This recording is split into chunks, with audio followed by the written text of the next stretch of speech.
On June 18, 1815, rain soaked the fields south of Brussels as two armies prepared for battle near Waterloo. Thick mud already gripped boots, wheels, and horses before a single shot was fired. Europe had endured more than 20 years of continuous war at exhaustion. Borders had shifted repeatedly under Napoleon's rise and military expansion. When Napoleon returned from exile in 1815, monarchs feared the return of chaos. The powers gathered at Vienna sought to preserve a fragile balance of power. Armies were mobilized to stop Napoleon before he could unite France again. Napoleon moved quickly, aiming to defeat the British and Prussians separately. Early clashes erupted at Ligny and Quatre Bras with fierce fighting. The French army proved powerful, but coordination began to weaken. Marshal Grouchy was ordered to pursue and contain the retreating Prussians. But the Prussians were not destroyed. They regrouped and prepared to return. Their forces marched again toward the battlefield at Waterloo. Meanwhile, Wellington positioned his army along the ridge of Mont Saint-Jean. The high ground shielded his multinational forces from direct artillery fire. Napoleon delayed his main assault, waiting for the soaked ground to improve. By midday, French artillery opened fire across the valley. The battlefield erupted in thunder, smoke, and relentless cannon fire. Strongpoints like Hougoumont became the focus of brutal fighting. La Haye-Sainte also turned into a deadly center of resistance. French troops launched repeated assaults against these defensive positions.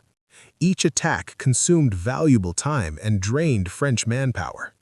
Napoleon watched closely as casualties mounted across the field. Then reports arrived. Prussian forces had appeared near Plancenoit.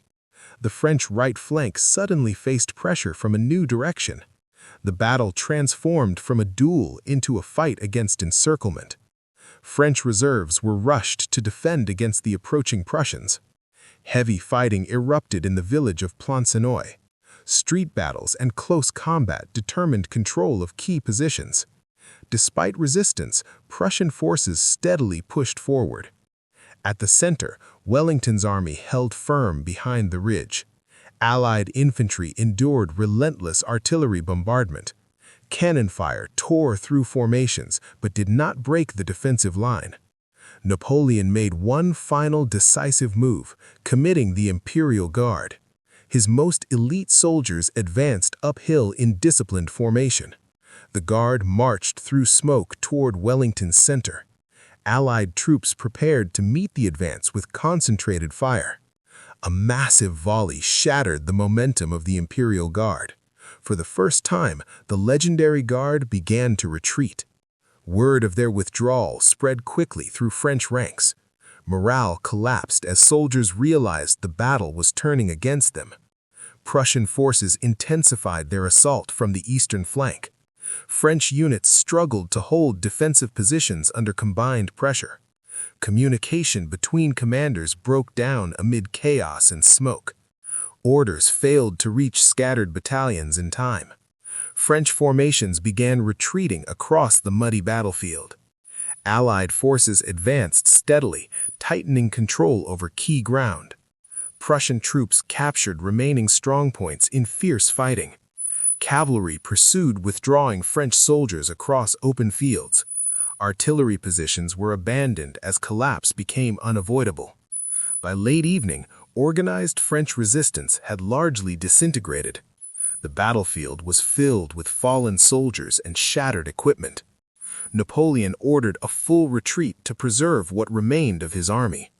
Rearguard units fought briefly to slow the pursuing forces. Under pressure from both armies, the French withdrawal turned into defeat. Darkness fell over Waterloo as silence replaced the gunfire. Napoleon's final military gamble had ended in failure. Weeks later, he abdicated power once more and faced permanent exile. Europe rebuilt a balance of power to prevent another continent-wide war. Waterloo marked the end of an era and the rise of coalition power in modern warfare.